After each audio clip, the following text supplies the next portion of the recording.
Okey, baik cikgu. Kali ni saya nak tunjuk macam mana untuk menjana RPH menggunakan Smart RPH pendidikan agama Islam. Penulisannya 100% dalam Jawi. Okey, klik butang tambah.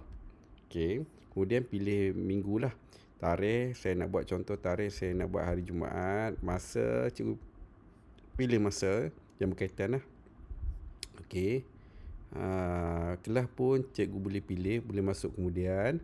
Kemudian saya nak pilih tingkatan 2 pendidikan agama Islam. Cikgu pilih di bawah, scroll di bawah. Okey, bawah tak. Okey, pendidikan agama Islam.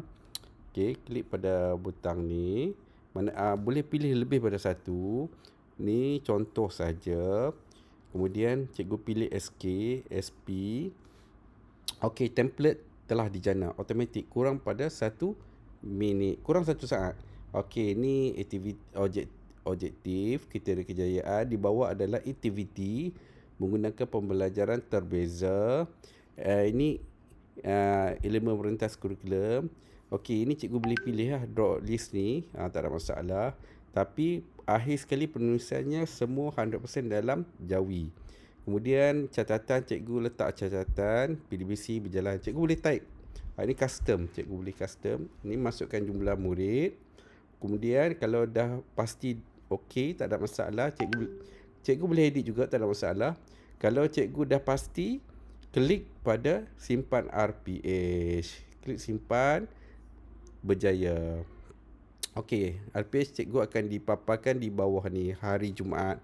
Contoh.